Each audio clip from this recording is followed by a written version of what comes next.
Hey everyone, welcome to today's video.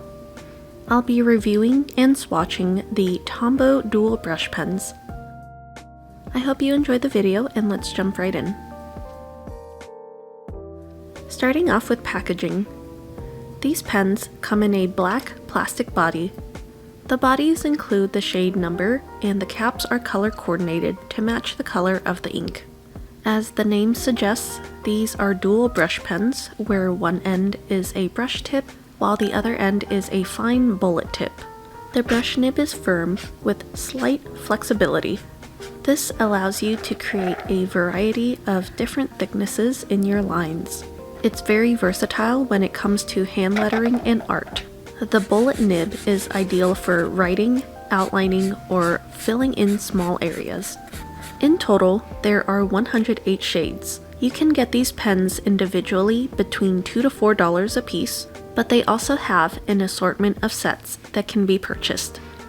Most commonly, they come in 10 packs in various color themes, retailing around $25 to $30. However, you can also purchase all 108 shades in a convenient carrying case for a little over $200. I'll be swatching all of the markers in my B5 Notebook Therapy dotted journal.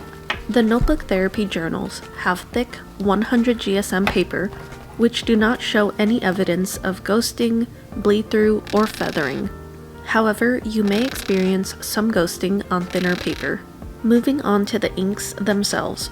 They are dye and water-based, acid-free, blendable, and non-toxic. Since the inks are water-based, you can use them similarly to watercolors. Let me know if you'd like to see a separate video on different ways to use your Tombows. These pens come in a large and generous shade range, consisting of vibrant and saturated colors, as well as muted and soft shades. There's also a colorless blender shade, which allows you to blend colors together and create gradients. In terms of my personal experience with these pens, I received the original 96 color set as a gift in 2017, and the majority of these pens are from that original set. In 2019, Tombow released 12 new shades, which I, of course, had to pick up. In terms of how many pens I've needed to replace over the past 7 years, I've only needed to replace one, which was a deep purple shade, which somehow dried out on its own, considering that it wasn't really a shade I used often. I wanted to mention that backstory to speak on how long these pens have lasted me, and I'd say that these have been my most used and most reached for markers. With that being said, I do acknowledge, and you may notice this as I continue swatching these pens, that some of them are quite frayed, meaning that some fibers on the brush tip are sticking out. After a lot of use or using them on rough paper, the tips are prone to fraying, which can prevent you from writing crisp and clean lines. If that's something that is very important to you, I'd say that's the main con I've found with these pens. But if you're careful with them and you use them on smooth paper, this will keep them in better condition for much longer. However, keep in mind that it is inevitable for felt tip brush pens to fray over time due to the nature of the material. Although I do have some markers with frayed brush tips, the inks are still going strong, which is ultimately why I haven't replaced them. The fraying doesn't really bother me since I tend to outline my hand lettering either with a fine liner or gel pen anyway, which covers up the imperfections. Anyway, my pros for these pens are the longevity of the inks, the ease in using the brush tip, and the wide color range. I'd say if you're a beginner at hand lettering, these brush pens are quite beginner friendly. You'll mainly just want to familiarize yourself with the technique, which I have a whole separate video about here if you're curious. My only real con for these pens would be the fraying aspect, but as I already mentioned, it is to be expected with any felt tip pen. Overall, I would definitely recommend these markers if you're looking for brush pens that come in a lot of shades and will last you a long time.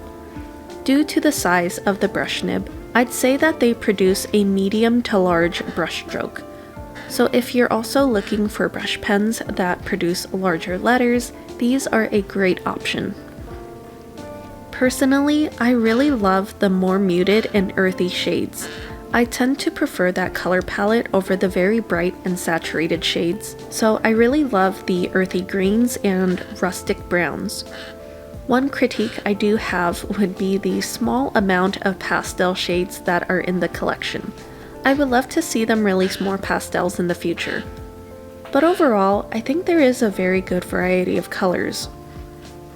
In terms of storage, a couple years ago, Tombow released a new storage case for all 108 pens. The drawers can be pulled out and stick out in a staggered formation, which is an interesting feature, almost like a staircase.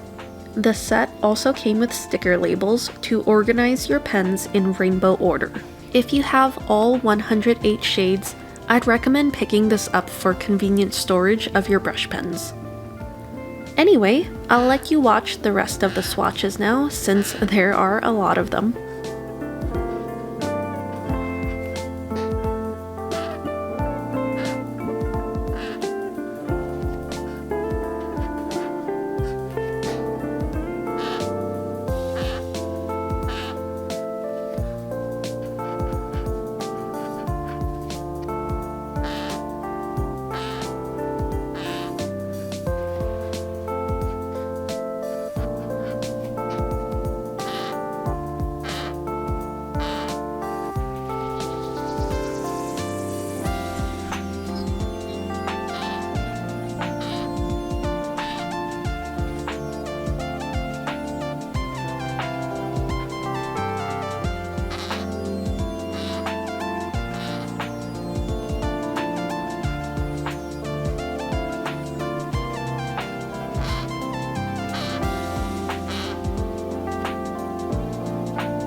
And here are all of the Tombow dual brush pens swatched out with the exception of the colorless blender.